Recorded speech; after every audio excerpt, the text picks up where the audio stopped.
Yo guys, what is going on and welcome to another video.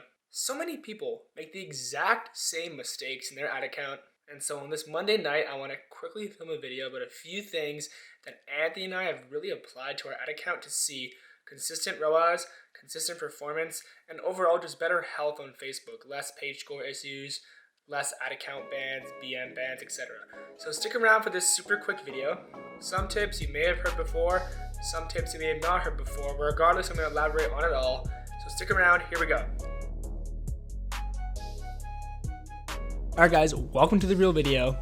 I'm going to be jumping in and out of my ad account and just talking about a few things. Let's go. So just to prove that I do have a little bit of experience in this whole sector, this is one of my ad accounts just on the monthly time frame. You can see that we spent about 25K on this month, and that's only because we ran out of inventory, so we had to slow down just a little bit. But if we go like the lifetime amount on this account, which was opened in like January or February, we spent about 45K.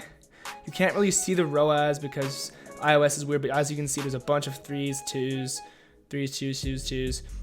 Clearly we're profitable, and so this is without high ROAS, by the way. So quick golden nugget number one, if you're really affected by iOS 14, you're spending over 10K a month on ads, or maybe spending a little bit more than that. Maybe you're spending 30K a month on ads combined with all your ad accounts on Facebook. Use high ROAS. Life-saving for us. We've been using it with this ad account and a few other ones. Game-changing. So high ROAS, I have a video on high ROAS, but check that out too. But anyways, mistake number one I see people make with Facebook ads is not doing enough creative testing. And I've talked about this a few times before, but I'm going to say it one more time.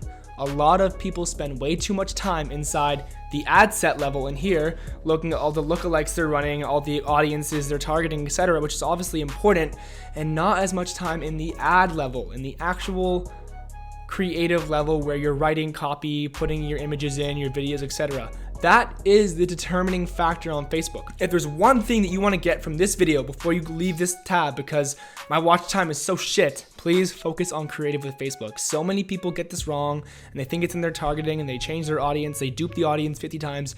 Do not do this. Focus on the creative. It is the determining factor in 2021. It always will be. It always has been. Some have 8 ads. As you can see, you can be super aggressive with this, and that's how you're going to truly see lower CPMs, a lower CPP, because Facebook has more to play with now. When you only give it one creative, and maybe you change the copy a couple times, but keep the exact same image or video, that's what I mean when I say creative, it doesn't give Facebook as much room to play with. The main thing people are looking at is not the caption, not the copy, which is important as well, but the actual creative. How are you hooking people into your funnel?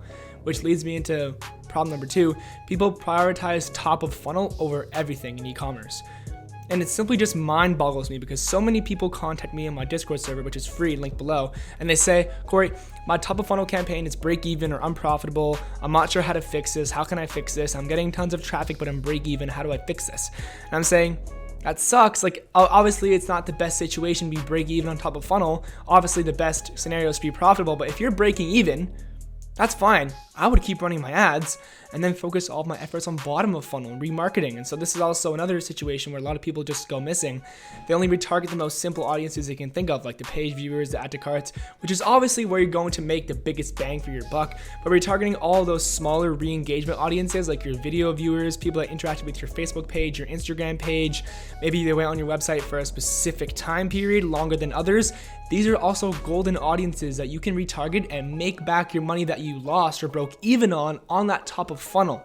Retargeting with almost every e-commerce business is the main chunk of where their ad spend is allocated because it brings people back in once they are a warm audience, a warm customer, aka higher potential to convert. But focusing more on the creative and retargeting, you'll see a higher ROAS on your ad account week over week, month over month, etc. Another tip, which has been preached a few times on YouTube, so I'm not taking credits for this, is just keeping things super broad. I think that we've even made videos on this before, but our channel is starting to get more and more views thanks to the 1K subs, and so I wanted to remake this point.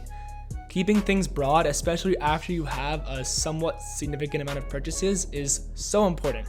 I would say after your ad account has like maybe 300 purchases, as long as that happened in less than maybe a month, that's enough data for Facebook's AI to now start doing a little bit more of an advanced learning, show your ads to better people that are likely to convert better once they land on your landing page. Honest to God, when we have big sales in our store or are looking to launch a brand new top of funnel monthly campaign because it's been a while, we turned some stuff off, we throw a humongous amount of that budget towards a broad, no targeting, no anything, just a ton of creatives in the ad set, and it always does the best. And you can see that in our ad account, but there's no interest, stories, no interest, new creatives and old new copy. Wide open is also known as no targeting. So wide open again, no interest again. That broad targeting is one of the main things we do. And so quick, before you leave, a few key takeaways. Number 1, focus more on retargeting compared to top of funnel.